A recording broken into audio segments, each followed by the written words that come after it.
बिस्मिल्लाहिर्रहमानिर्रहीम। अस्सलामुअलैकुम दोस्तों, उम्मीद करती हूँ कि आप खैरियत से होंगे। Welcome back my YouTube channel amazing recipe. आज हम बनाएंगे एकदम चटपटे मसालेदार बहुत ही लजीज आलू के परांठे। एक बार आप इस तरीके से आलू के परांठे बनाकर देखिएगा, आपके परांठों के सब फैन हो जाएंगे। बहुत ज़्यादा टेस्टी बनते हैं। चले जी रेसिपी शुरू करते हैं। बिस्मिल्लाहिर्रहमानिर्रहीम। पहले हम परांठों के लिए आटा गूंद लेते हैं। तो इसके लिए मैंने 2 कप फैन आटा लिया है। आप गंदम का भी ले सकते हैं। इसमें हम 2 चम्मच बेसन डालेंगे।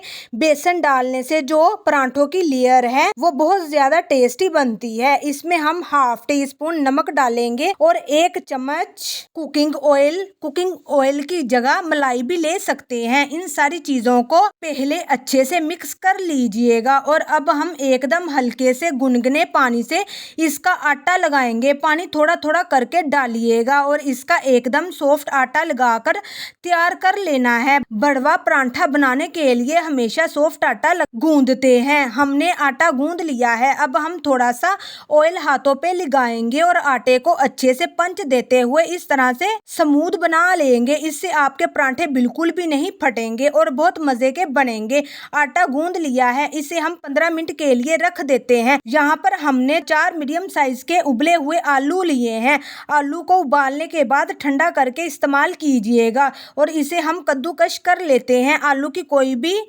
चंग्स नहीं रहने चाहिए। आलू के चंग्स रहने से आलू के परांठे बेलते टाइम फट सकते हैं। हमने सारी आलू को कद्दूकश कर लिया है और अब हमने यहाँ पर 2 हरी मिर्चों को बारीक कट कर लिया है। हरी मिर्चें आप अपने हिसाब से कम ज्यादा डाल सकते हैं। अब इसमें हरा धनिया डाल देंगे। हरा धनिया का बहुत अच्छा टेस्ट आता है परांठों में। और अब यहाँ पे 1 मीडियम साइज प्याज को बारीक कट कर लिया था। अगर आप प्याज नहीं खाते इसे स्किप कर दीजिएगा। मसालों में हमने यहाँ पर 1 छोटी चम्मच धनिया पाउडर लिया है, 1 चम्मच चाट मसाला लिया है, 1 चम्मच भुने हुए जीरे का पाउडर डाल देंगे। कोई भी मसाला स्किप मत कीजिएगा, बहुत टेस्टी परांठे बनेंगे। 1 चम्मच लाल मिर्च का पाउडर डाल देंगे। 1 चम्मच नमक आप अपने हिसाब से ले सकते हैं। आधा चम्मच गरम मसाला पाउडर, आधा छोटा चम्मच साबुत सफेद जीरा। अब हम सारे मसालों को अच्छे से मिक्स कर देंगे। तो दोस्तों आप एक भी मसाला स्किप मत कीजिएगा, बहुत ही मजेदार परांठे तैयार होंगे। हमने मसालों को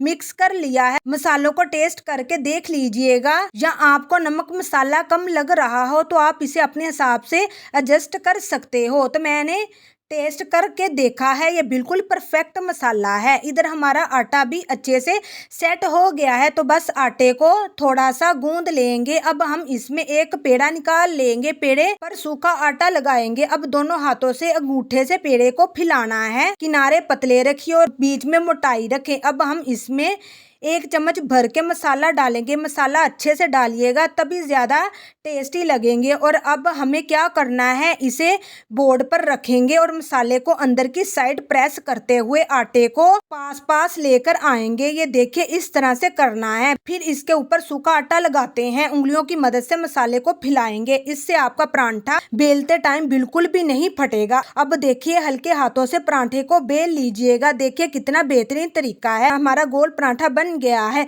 अब मैं आपको दूसरा तरीका बता रही हूँ पराठा बनाने का। पहले आपने पेड़े को सूखा आटा लगाना है, बड़ी रोटी बेल लेनी है, उसके बाद आपको इस तरह से कट करना है। तो ये तरीका आपको एक साइड पे मसाला रखना है अच्छे से, और जैसे मैं वीडियो में आपको दिखा रही हूँ इस तरह से हमें परांठे को पैक कर लेना है। ये भी एक इजी तरीका है। आपको जो भी तरीका पसंद आए आप उसी हिसाब से परांठे बना सकते हो। फिर से सूखा आटा लगाएंगे और हल्के हाथों से बेल कर, ये लीजिए हमने और तकून परांठा बनाकर तैयार कर लिया है। इधर हमने तवे को गर्म होने के लिए रख दिया था, उस पर हम थोड़ा सा ऑयल लगाएंगे और अब हम इस परांठे को डाल देंगे। तो आप फ्लेम को कभी मीडियम और हाई के बीच में रखते हुए परांठे को पका लीजिएगा। परांठे पकाने के लिए घी या तेल का इस्तेमाल किया जा सकता है, जो भी आपको पसंद हो। और ये देखिए कितना फूला फूला हमारा परांठा बना है। ये देखिए कितना खूबसूरत कलर आया है। दोनों साइडों से ये हमारा परांठा बनकर तैयार हो चुका है। इसी तरह आप तकून परांठा बना लेंगे, दोनों साइडों पे बना लेंगे। तो दोस्तों ये तकून परांठा पराठा बनाना भी बहुत आसान है, गोल भी आसान है। जो भी आपको पसंद हो उससे आप इन पराठों को बना लीजिएगा, लेकिन खाने में ये बहुत ज़्यादा टेस्टी बनके तैयार होते हैं। तो दोस्तों, आपको आलू पराठे की ये रेसिपी कैसी लगी? उम्मीद करती हूँ कि आपको मेरी ये रेसिपी बहुत पसंद आई होगी। अगर पसंद आई है तो लाइक कीजिए, शेयर भी कीजिएगा, चैनल को भी सब्सक्राइब कर लीजिएगा ताकि मेरी इस तरह की मज़ीद वीडियो आप तक पहले पहुँच सके। दीजिए इजाज़त, अगली वीडियो तक। अल्लाह हाफिज़।